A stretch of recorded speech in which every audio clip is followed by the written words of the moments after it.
to see you here as always. And for those of you who are tuning in for the first time, welcome. We love seeing new faces, new videos, new names, new backdrops, and new home offices. So welcome. As Cam said, today is the diversity series on Tuesdays. And for those of you who don't yet know me, my name is Alex Fullio. I'm the CEO of Financial Executive Women, and we're a member organisation that is passionate about helping women progress and addressing the gender gap in financial and professional services. So our mission here is to see more women thrive and grow and help them achieve success on their terms. And Tiffany and I were chatting a few months ago and said, you know what, this conversation is bigger than gender. Let's have bigger conversations that really span diversity and inclusion on a bigger level. So hence our diversity series on Tuesdays. Tiffany Slater, so great to have a co-host on a Tuesday. For those of you who don't know Tiff is the AFR Boss Young Executive of 2020, a leadership coach extraordinaire, and the GM of the Women's Elite Programs at the NRL. Tiff, welcome. You know I love a Tuesday with you. Thank you, Alex. Me too. So good to be back. These weeks are flying. I feel like we do this almost daily, which I know you do, but yeah, I love them on Tuesday. And I'm very, very excited about having Abiola on today, but also who we've got coming up.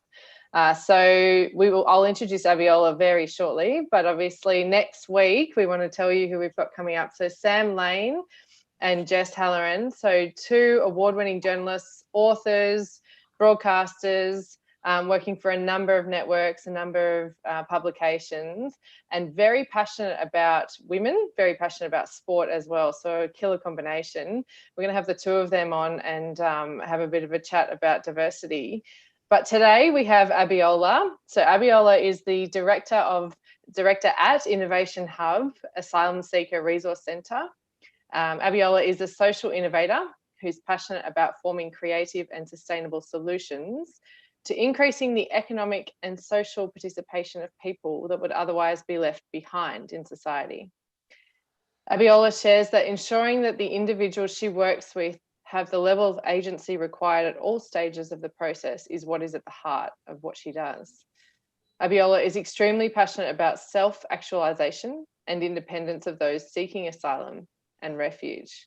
So Abiola, welcome. We are really happy to have you here and thank you. Can you start off by telling us a little bit about your journey and how you've ended up here?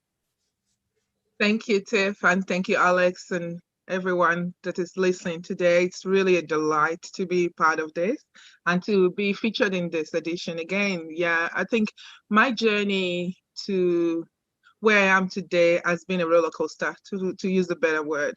You know, my childhood, I grew up from a very difficult childhood. I come from a polygamous family. I'm one of 25 children, everyone living under the same roof. So you can even imagine the level of chaos that I grew up in. But in that time of growing up, I knew that I wasn't an introvert. I knew that I had so much to say, but there was just no one to listen. So I grew up really lacking confidence and lacking just that self-actualization within myself in order to be able to speak up, speak loud, and be able to instigate change for myself and my environment. So that has been my childhood. So it's something that actually pushes me now to be able to create that a much more better opportunities for other people. But another thing that I would probably touch on with my childhood as well is that something that I've enjoyed so much in my life, coincidentally or incidentally, are opportunities to thrive, opportunities to be better individual in society and beyond, opportunities to be able to contribute actively to the environment and to the society at large. I've been in Australia now since 2008, feels like a lifetime. And in that time also, I've had really, really interesting experience. I don't think, even if I have to write a book now, I have to really prioritize what needs to go in there. It's a very, very long journey, and it's a very, very interesting journey for most migrants and refugees that call Australia home. But for me, I think one of the things that makes my journey a bit unique and interesting is the transitioning from that childhood of timidity, of not having the voice or the agency to speak up, to speak loud, even got me into, marrying early and choosing to marry as a way of escaping from my family. But I was just very fortunate that I married right. So most of those things have really shaped me to to where I am today. So yeah, I could speak forever on my childhood, but I think some of it will come out from the questions as well and the responses. Abiola, thank you for sharing that. It's so good to have you on the show to share these different experiences, because this is kind of the point, isn't it? That so often when we talk about diversity, it's so often through the gendered lens, which is obviously very important, but there's so much more to unpack and so many different experiences. And even just what you've shared then about how you grew up would be completely different to a lot of people, or most people's probably experiences in Australia. And you're right, I really want to get into what you're doing now. And as you said, there's so much we can unpack in between. But if you're happy to share, can you give us a bit more detail on how, from growing up, one of 25, as you've described, being timid, not having your own voice, not being able to, as you say, speak loud and speak proud for yourself. And maybe it was a lot of different things, but what was that defining moment or the significant moment when you felt that you started to claim your voice? What was it, getting married, or was it many things that led to that? I think getting married was the start of it. I remember when a night to my wedding, and my mom sat me down and she would just remind me, did I say this? I said, yes, mom. Did I say this? She was just so worried and so concerned for me that I should, that I'm going into this kind of next phase that I'm not even prepared for. I was very blind, to be honest with you. I had no idea what I was doing, and my mom was just very concerned to help me. But I think that was a definite moment in my life, because it really helped me to start to understand myself a bit more. I was able to discover myself as a mother. Really helped me as well to start to see what legacy, what attributes, what contribution I want to make for my children. Unfortunately, I have 4 girls, so it was more of a bigger challenge for me, because I knew what the impact of my childhood had been on me, and I wanted to change the narrative for my daughters. But I think most importantly, a definitive moment was coming to Australia. I think coming to Australia, yeah, sorry. No, go, Abiola, keep going. Yeah, I think coming to Australia was another definitive moment, and we can unpack that. Yeah, please go ahead. Well, I was going to say, can you tell us a little bit about coming to Australia, what that was like, and how you feel about it now? Yeah, I think coming to Australia was daunting. Was it wasn't out of choice, it was out of default. I came to Australia as someone seeking asylum, and I was just looking for safety for myself and my family at the time. Also, before I came to Australia, my English was extremely limited. I had never touched a computer before. I don't even have an email address. I don't have anything that could make me function well in a Western society like this. So there were so many things going through my head. I remember coming on the plane, 14 hours flight, not even drinking a cup of water, because I was so paranoid about what the future holds, and if I'm going to get accepted and welcomed into this environment. But since then, I think it's become a very interesting journey, in the sense that I've rediscovered myself in that time. I've now I was able to get myself mentally and psychologically into a place where I was able to see this country as a country of opportunity, and understand my place as a woman, as a mother, as an active participant in society, and what I could do with that. And I think also one of the things that's really enabled me and supported my journey as well are the people that I've come across in that time, in that nearly 12 years. Yeah. And again, just as you're describing that, I think a lot of us, we talk about different barriers, and we all have different challenges, but just again, probably not many of us have actually, landed in a foreign country, not really knowing if we're going to be accepted, not speaking the language, not knowing what the future holds. Who really helped you when you got off the plane and that start of your journey in Australia? I'm sure there are some pretty significant people that really made a difference to helping you feel welcome. Yeah, I've told this story so many times, but I still get emotional, because they're my story, they're my truth. So I apologize if I'm getting emotional in the process, but it's a story that needs to be shared, and it's a story that I think would liberate and support, and also encourage other people as well. So I think in my journey, one of the things that happened at the immediate arrival into Australia, it was November 2008, was and in that 2 months between November and December, we had lived in 6 accommodations. So, crisis accommodation, moving us from different spaces to the other. Also in that time as well, my 3-year-old at the time broke her foot in an escalator at Melbourne train station. So she was on the cast for about 9 months. So there was so many things happening there, but really was, I think that meeting the family that I met at first at the local church was the first encounter I had to be close to an Australian and to understand that I actually have a community that could help me, because they were very supportive. I remember the lady was in her late 50s at the time. She's now my Australian mom, and she just was drawn to my daughter on the pram, a 3-year-old with a cast on her leg, and she wanted to know what had happened. She loved her hair, she loved her face, she was just all over my daughter. And she wanted to come to be a friend, and she wanted to come visit us. And I told her that we would be leaving the accommodation that we're in 2 days. And she said, "Oh, where would you be moving to? I'm happy to come." And I said to her, "I don't know. They've been moving us from place to place." And she just said, even I don't think she really processed it, to be honest, she just said, "Come live with me." And that was the beginning of it. It was the 23rd of December. And then we moved to our house just a day before Christmas and spent the first Christmas in Australia with our family.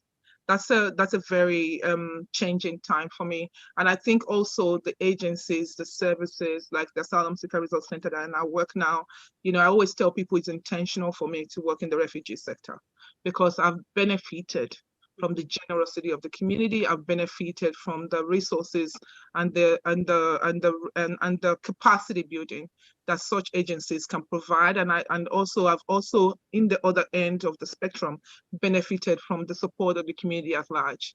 And I know that if it can happen for me and bring me to my journey to where I am today, it could happen for anyone else. So I was just kind of very intentional about working in that refugee sector and be able to create this kind of story, and for others as well, and facilitate their journey.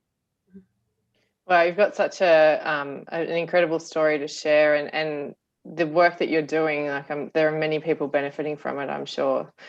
Can you tell us a little bit about, and I read it out in your bio, you're pretty passionate about self-actualization. Can you tell us what that means to you, what that is, and how that folds into your work? Thank you. I think that's an interesting question. Thanks for that. I think self-actualization for me is about not only identity, but inclusivity.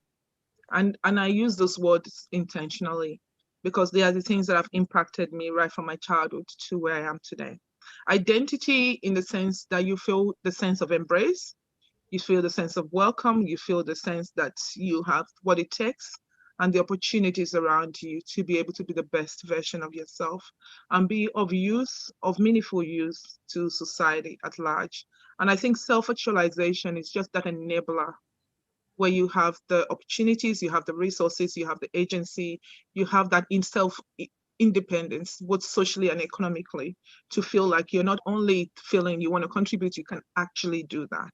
So those are the kind of two things that I think has really driven me to that. And I think another also, the story also is my journey of seeking asylum in Australia. I think it really brought another level of crisis into my life. People say, oh, people are now in Australia in a place of safety, but you could be internally displaced in a country like this. You could feel left out, you could feel behind, you could feel like you don't have a community here. And also for most of us that have come into Australia or other parts of the world with no families or immediate relative, and we've grown up in the places where it's a community that you're part of, and that sense of isolation and depression start to kick in. And I think that's where that self-actualization comes in, because it really helps you to start to unravel those and start to see your trauma as resilience as well, and tap into that as a strength to really move forward. And having people around you to just enable that and to champion that cause is just incredibly wonderful. I'm very grateful to everyone that has been part of my journey. There is so much to this, isn't there? Because I want to unpack a bit more of that feeling of belonging and the importance of community, because I'd love for you to describe for everyone as well, actually in more detail, the work that the Asylum Seeker Resource Centre does and that you do, because there are so many barriers, and I think probably hidden barriers for people to feel connected and that they belong. It's more, as you say, than having somewhere to live and, you know, those kind of basic things. And so tell us a bit about the work that you now do in the refugee sector and some of your experiences there. Yeah, I think when I reflect on the what the asylum seeker resource center or even the refugee sector as a whole does in Australia, I think I always reflect on the fact that without it, what could happen? You know, what would the world be? What would Australia be without it? And so many people are not aware of this. I don't have the level of insight to really understand the strength that organizations like this bring to the space. And I'm not only talking because I work in the sector, I'm talking because I've experienced it and I've benefited from it personally as well. I think from what the work I do is really supporting people's thriving journey, understanding that everyone's journey is different, understanding that we are at different stages of our lives, and also there's added complexities as well, particularly in this time. Also, I think COVID has really exposed people to what it's like to be vulnerable and isolated in a very rich and wealthy country or space, you know, in a space where you have it all and you still feel so would you still feel this big void that it makes everything just so small and makes the world look so small in its sense, because all the things you have just can't really change what is happening now unless we get an intervention somehow. So I think for work I do at ASRC, I currently oversee the Innovation Hub, which is a space and an environment to foster the journey of people seeking asylum, and recognizing that that journey is not only about it's not only about the journey of crisis. We often hear about crisis a lot. It's really important for people's basic needs to be met. That is number one priority. Without that, everything else doesn't add up. But in saying that, not limiting people to that, not seeing them as a deficit and as someone that will always be reliant on society, but really helping people to really navigate the journey and be able to contribute here, no matter what the journey looks like. I often say to my cohorts that I work with and also my team that we cannot really determine people's journey. We cannot determine how long they're going to be in this country or whether they're going to even get protected or get asylum claim, or even the journey, what the journey looks for them into the future. But what we can help with is how they live their lives on a day-to-day basis. And that really comes with really a sense of identity, comes with a sense of that self-actualization, comes with that sense of I can do and I've got something to contribute. So that's where that existing competence, talent, skills come into play, and also what else can be leveraged on in a society like this to really harness what people already bring, because people bring something. Even their life experiences alone is so rich. You know, like we're talking now in Melbourne about isolation and about the lockdown and about things. But so some of us that have come to Australia to seek asylum or have come from refugee background, it's a norm for us. It's something that we're already used to. It's something that, you know, like someone was saying to me the other day, you know, there's no bomb dropping off the sky, you know, like we're just told to stay inside the house. What's the force? You know, people have been through this and have been through it in really spaces where there's been really dire. So they've already understood what it is and how and what is needed. And I think some of those stories of resilience and perseverance in times of trouble and in times of crisis is something that we can leverage on as well in terms of the experiences of people seeking asylum and refugees in the space. But I think most importantly, in terms of the space of my work, is really helping people to understand and appreciate the level of skills, competence, experience that they bring to spaces like this, and how they can use that as a footstool to build on in order to be active contributors to society, both economically and socially. And sometimes it can be so dim because some people are really traumatized and re-traumatized every day based on the asylum seeking process and the pathways that are available for them. But it's really about helping people to understand that even within this crisis, within the uncertainty, there's some level of resilience and peace that can be attained from the meaningful contribution that they can make, and start to feel proud of themselves and start to reignite that passion to persevere and that passion to to move forward. So for everyone, it could be different. It could be some people might want to go back to school to achieve educational outcomes. For some people, it might be about finding a job. For some people, it might be about starting a business. For some people, it might be even be a combination of everything. And for some, it might be just creating a future and a hope for their children that they don't go through or experience what they've experienced in their own lives. So it's just meeting people at different junctions of their lives and supporting and facilitating their journey moving forward. I love the way you talk about, the role of the individual and everyone kind of owning their own journey, and you're there to help facilitate it, and you're part of their wider community of support, I guess, and having experienced that yourself, undoubtedly you bring a whole lot of wisdom and understanding to it as well. One of the things that you talked about when we were talking offline yesterday, one of the things you said, and I think you said it in the opening, is that trauma can be seen as an opportunity. And so you talked about it just then, about how there's some who will experience the trauma and re-trauma perhaps daily. When you say trauma can be seen as an opportunity, that feels quite counterintuitive and like you're being pretty generous about a pretty horrible situation. What do you mean by that? What does that look like?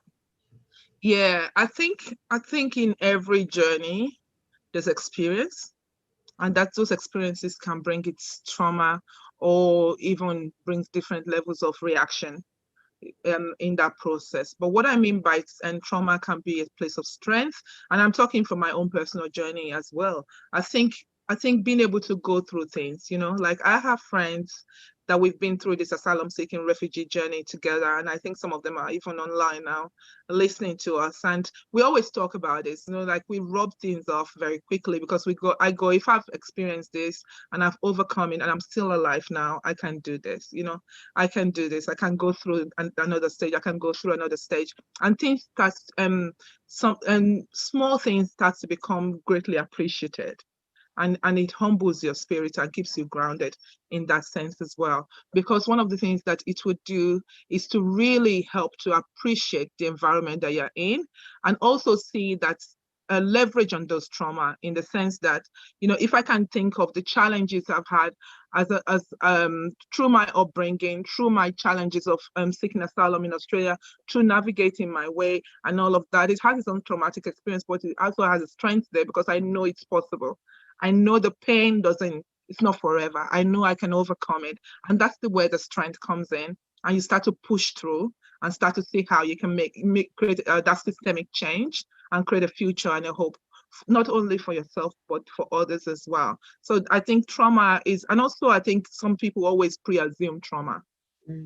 Which is very challenging. Like I've got so many labels on myself. I've got a label of being a woman of color. I've got a label of being a former refugee. I've got a label of coming from a third world country. I've got different labels on me. And most of those labels are seen even before the people see your skills or your talent or what you can contribute. And I've seen it in so many forums. I go into conferences, I go into spaces, and you can see people just stare at you, and all those labels it's just like a post-it note, all over your body, and people just create their own story as a result of it. That actually helps to bring strength out of your trauma, because there's a preassumed position already. So you can actually take that off you and say, you know what, let me just put that aside. People have already made their judgment. Let me see how I can move forward. And I think also that's trauma that brings resilience as well, and help you to harness on that resilience to push forward. Because if you've done something before, then you can ultimately do it again. I think even escaping my journey and being in Australia and being a place of safety, I don't think anything can supersede that, to be honest. So now it just gives me that strength of, if I can face that, I can face anything. And if I can overcome that, I can overcome anything. So that's the kind of way trauma builds strength. I hope that makes sense. I've got goosebumps, goosebumps. And I just think it's so powerful to hear you talk about this, because I'm sure I'm not the only one sitting here going, you know what, it is perspective. And actually, lockdown and all the things we're going through now, just as you talk about that, Abiola, to really bring that perspective about still how lucky we are here. We have a house, we have safety, we have food, all those things, even though we've had rights taken away from us. But compared to what so many others go through, this is, as you said, there are not bombs falling, it's such powerful perspective.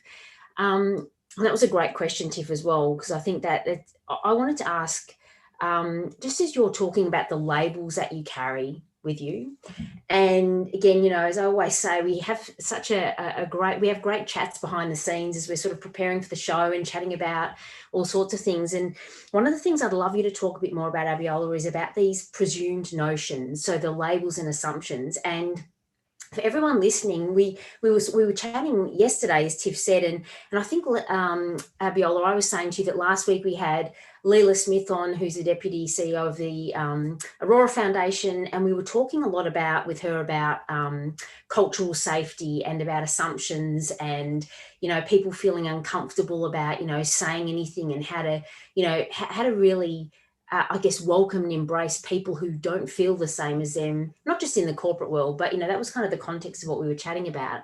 And you said, oh, yes, yes, so many people carry these presumed notions of what's either going to spark trauma or the right thing. Can you talk a bit about that?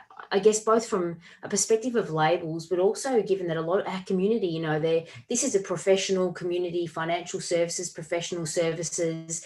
What are the barriers that we're probably putting up to refugees or people of colour, or people who are just different, who are applying for roles in traditional kind of industries and companies? That's a very interesting question. I think one of the danger to labeling and those assumed notion is that it reduces the individuals. It reduces them. It reduces their capacity.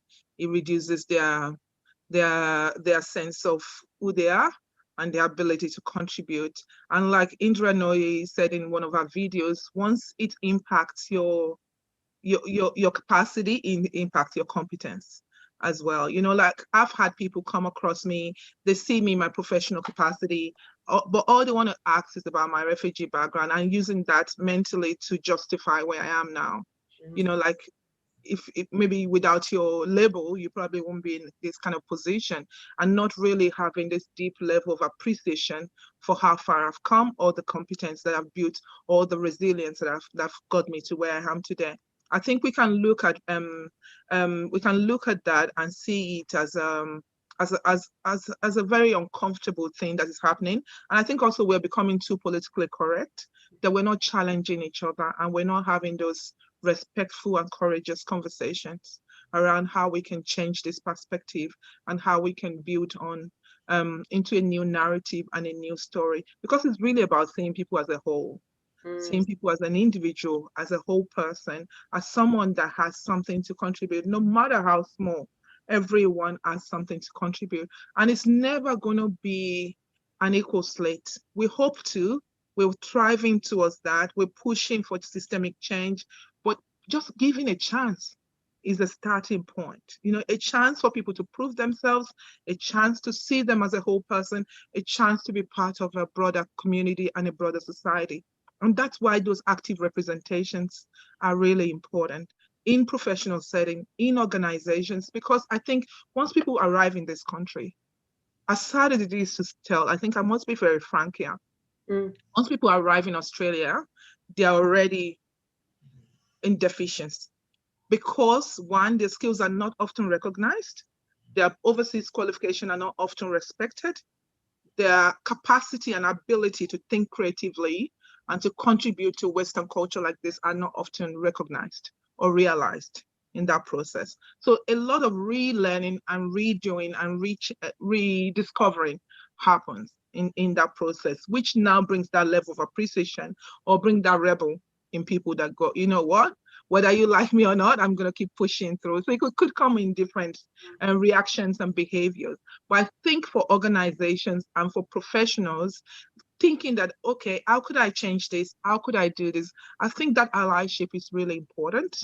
That ability to use your privilege for the good of others, and to be able to challenge yourself. I think that self-awareness is really important, and it works across both sides as well. There are people that have been vulnerable in this community, less privileged, that have already created this perception in them that they would never get accepted, regardless of what they do. They never get included, regardless of what they do, because they've faced a lot of barriers and a lot of roadblocks that have created that, cemented that idea in them. So there's a two-way self-awareness here that needs to happen.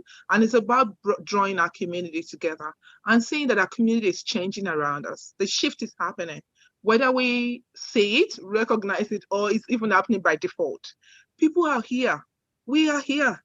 And the best thing we can do is start to see how we can use our privilege for the good of others, to raise others up, to start to bring, and I think diversity, I love your intro around diversity is beyond gender. We're talking about diversity of thoughts, diversity of perspective, of experiences, of backgrounds, of different things that can really shape a brighter and meaningful future for all. And that is where lived experience comes in. That is where people's expertise comes in. That is where seeing someone as a whole comes in. And that is where having deep appreciation for people's journey and their story. You may never experience what they experience, but just that recognition and that appreciation of the effort they've made to really build themselves, to really make a commitment to contribute back to society, to really want to support the advancement of a country like this, and giving them that foot in the door through your allyship, to your commitment to being an inclusive leader, an intentional leader. I think that's one of the ways that we can move forward. Wow. Your passion is so powerful. Thank you. And I know, Tiff, you're like, oh no, I want to. So you you've used the word intentional quite many times in our chat, which I love and you just said then about being an intentional and an inclusive leader. And I know, Tiff, you and I always, kind of ask about the role of that leadership plays in diversity, inclusion, in everything we're talking about here. And Abiola, you're such a passionate leader because you found your voice and you have such a strong voice, and it would be easy, well, maybe not for you, but for a lot of people to have the ability to have a voice and kind of not step into that. And you're so stepping into that. One of the things that I think Tiff and I in the community, we always talk about this, about, some of the topics we talk about on this show, especially, they're big. And you've already referenced, they're multi-layered. They're social structures. There's political norms. There's cultural norms. There's so many things. And I think for a lot of people, potentially they feel a bit overwhelmed by, but what can I do? Yes, but I don't have a platform, or I'm not, the CEO, or I'm whatever that narrative for them is. So we really like to kind of get into the practical. What is it? And you've already started to touch on a few things, but what is it that every single person listening to this over all the platforms we're on, what is it that each of us can do to really take responsibility, to be part of bringing some of these barriers down and being more inclusive and welcoming people as their whole selves?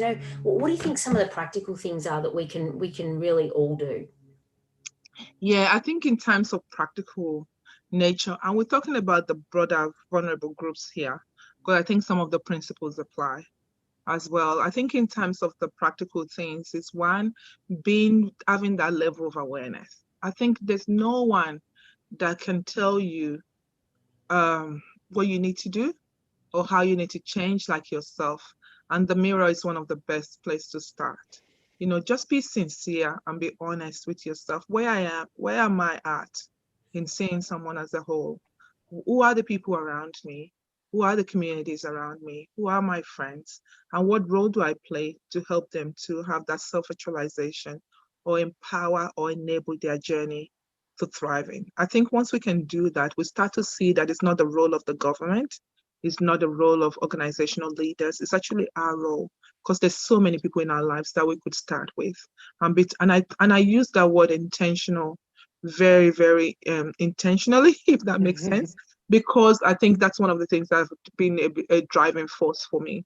I'm always I meditate a lot, and I meditate by talking, I meditate by listening as well, because English is not my mother tongue, means that I could actually be very careful about the words that I use and be very intentional about it as well. And I think that's where that kind of things come from. It comes from that individual self. Where am I at? Give yourself in the pat in the back if you think you've done some well, and be very frank about what you need to do better. Because if you actually want to see a better and more inclusive society, it starts with us.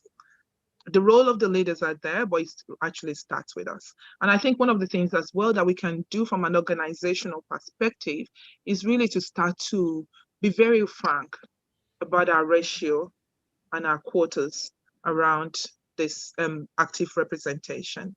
And I like the fact that you're looking at beyond gender. So we're looking at those intersectionality, equity within our organizations as well. I think gone are those days, probably when I first came to Australia in 2008, but not now anymore, where you count numbers of Black, brown people and you think you've reached diversity. It's beyond that now. We can't lie to ourselves anymore. We need to really be very honest and real about, the change that we'd like to see. And I always tell people, once you can start to put yourself in that shoe, as an individual, as a whole person, how would I like to be treated? How would I like to be supported? What does it mean for me to have people around me that can enable my journey? Then you start to see how you can make it happen for others. Because that's where that kind of self-reflection comes through. We don't need a book, or sometimes book helps, to give that structure or that kind of practical moment. But I think more practically, the main thing I like people to take away from this aspect of the discussion is to have that true reflection, and have that reflection intentionally from your own lens. How would you like to be treated? How would you like people to see you? How would you like to be supported? Then you start to see how you can support others and how you can enable others. And also, what are the things that I've leveraged on? What are the things that have helped me and enabled my journey? And then how can I make it happen for others? Because that's when we start to change it on a micro level that will lead to that big systemic change. There's a lot I want to ask you, but we only have limited time, and I know we want to dive into a little bit more of your work. But one last question I want to ask you is, you're obviously in a leadership position, and you're actively pushing for systemic change, right? Often leadership positions, and there's a bunch in this community who are in these positions, it can feel quite lonely, whatever you're leading, right? Whether it's systemic change, whether it's a team, whatever it is, it can feel quite lonely. And so one of the things that Alex and I often talk about on this series is the support structures that leaders in particular need to put around themselves to succeed. The other thing that we've had with a lot of our guests is, there's a bunch of people out there who are pushing for systemic change, and often it can feel like you're bashing your head against a brick wall. And my complete admiration goes to you for the patience that you have to keep pushing, because I'm much less patient than you are. But can you tell us a little bit about the support structures you put in place for yourself to keep showing up each day and keep pushing for something that is much bigger than just you? And then we want to hear a little bit more about your work. I think, quite honestly and frankly, my number one support system is my husband. Like I said to you before coming to Australia, he was a lot more educated. I only came to Australia with a year 12 certificate. He was a lot more educated. He was a lot more advanced, and he had lived in a Western culture before. So he really was kind of up there. I usually tell people, if you want to email me, email my husband and attention it to me, because I don't want to touch a computer. I don't know what to do with it. So it's really more advanced, but I think he really nurtured and coached me in-house, about how to bring that out of myself. And he always challenges me. He's not a I cannot do it person. So I cannot even have a conversation with him and say, you know what, this is too big for me, I can't do it. He will go, why not? And you're best for it. He's always very encouraging and very supportive. I also think by default, I've been very lucky in the type of children that I have. Sometimes I look at them and go, wow, Australia doesn't know what's coming. Like I'm so confident and so ready for the future and so keen about making a change. So they always challenges me and always encourage me. Like coming to this, I was a bit nervous, and I was talking to them and they go, Mom, you can do it. Just speak from your heart. You'll be fine. So those are the kind of encouragement I lean on. But most importantly, I think I have been very fortunate to align myself with the right people. And it takes a lot of work. It takes a lot of work. Relationship management is a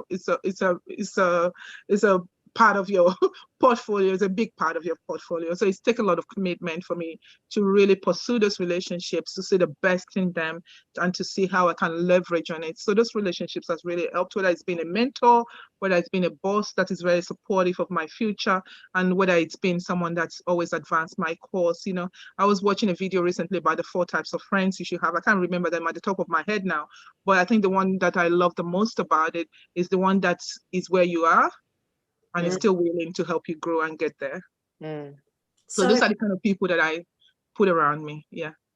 And it's so important, and you're right, it takes work. We talk a lot here about the people that you surround yourself with, and it makes all the difference in the world, especially people who meet you where you are. I think that's really, really profound.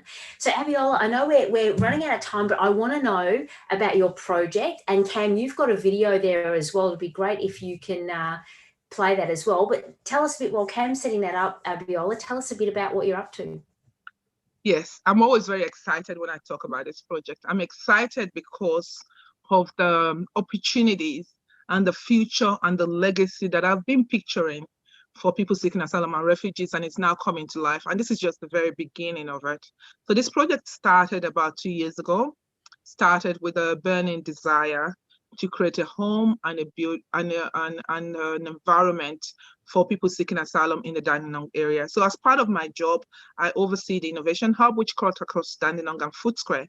So in that Dandenong Center, when I first started at the ASRC, we have a very small shop front that we're supporting people with, and over 1,000 individuals walk through that building on a yearly basis, and a very, very tiny building. The building was collapsing. You know, the health and the well-being of our staff were being threatened. We had to make a decision early this year to actually close it down before COVID even started, because it wasn't safe anymore. So those kind of things really helped us to really think, you know, what does the future hold?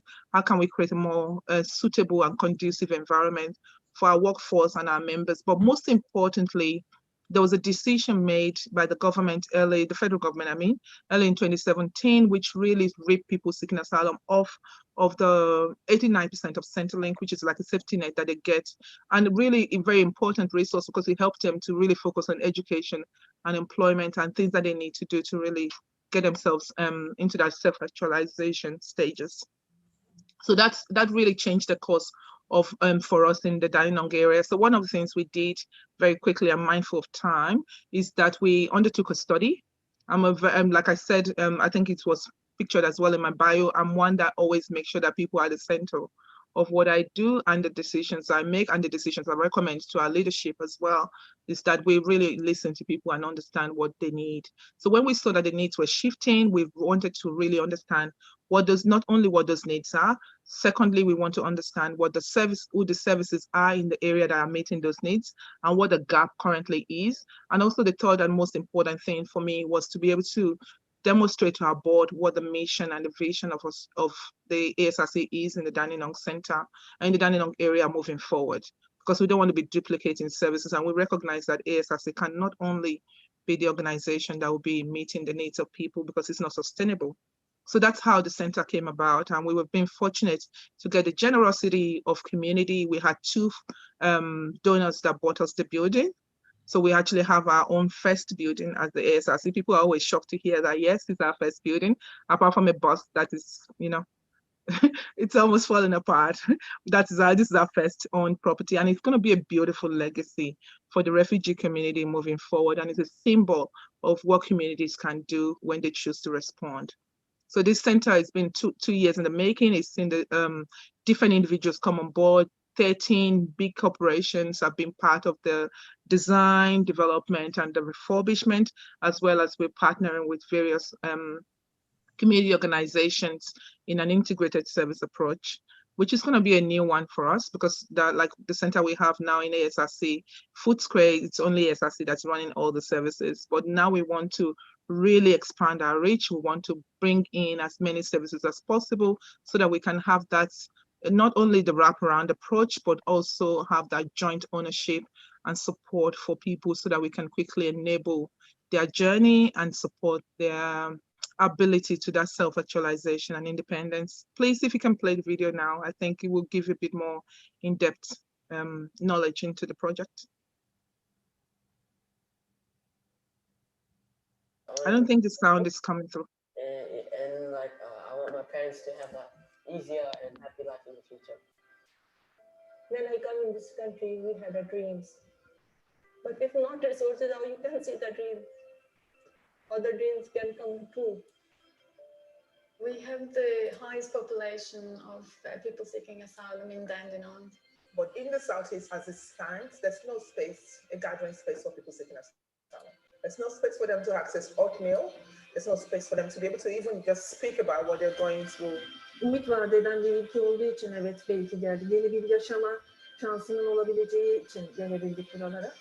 When we don't have job, we don't have income, and we feel like lonely and don't have anybody. And there is nothing, and you feel like, yeah, it's finished, but suddenly you saw this green tree as a SRC in the desert. SRC is there.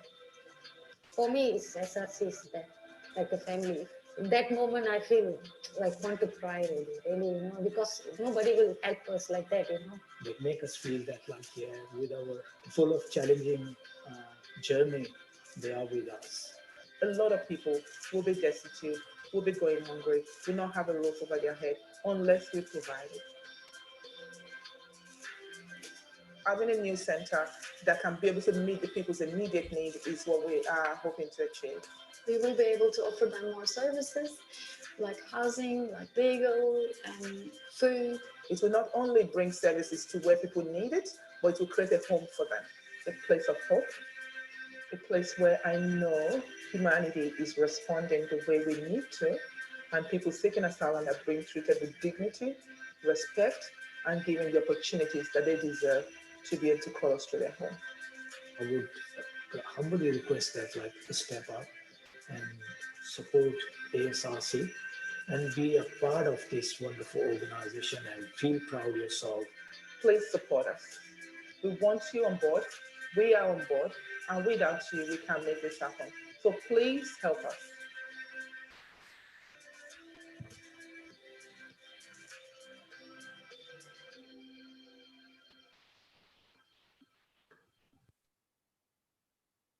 Wow, Abiola, that's an amazing project. So just quickly, so how can we, for everyone who's listening, how can we be part of this? How can we donate to the project? How can we be involved? What's the best way to do that? Yeah, I think if someone is listening today and you've got a opportunity to provide employment opportunity for people seeking asylum, you are part of a supply chain network and you think you might have some supplies to help with the project, please email me abiola.a@asrc.org. And I think we can put that as part of the chat box as well.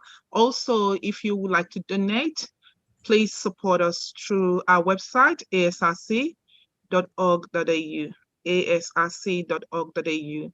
Any contribution, any support would be greatly appreciated. Like I said in the video or earlier, this has been a 2-year project. It's been 2 years of community generosity and really incredible effort of the community. I can't wait for it to be finished and we can share the full story and showcase the strength that community brings when humanity is responding the way they need to. So it's really a great project. I'm so excited that we've been able to bring it to where it is today. Abiola, thank you so much for being here today. I know you've held us all transfixed. It is such a powerful story and such amazing work that you're doing, and you speak with such passion and vulnerability as well. So, these conversations are courageous and they're so important because they're the first step in understanding others. And really, thank you so much for sharing. And you'll be back showcasing that new building when it's finished. Don't worry, you let us know and you'll be back on the show. But Tiff, I know I can speak for you as well, saying thank you so much to Abiola for being here today. It's been a really amazing episode, very humbling, and this is why we do the diversity series on Tuesday. Thank you everyone for joining us. As always, it's so great to see your faces, and of course on all the platforms that we're currently streaming on. Don't miss our episode tomorrow, back at 12 on Wednesday, of course, and again on Thursday. So tune in and we can't wait to see you there. Look forward to seeing you all soon. And Abiola, thanks again. And we look forward to having you back on the show. Thanks, Tiff. Thanks, Alice. Thanks, Abiola. Yeah, thanks for having me. Really appreciate it. Thanks for your time. And thanks everyone for listening.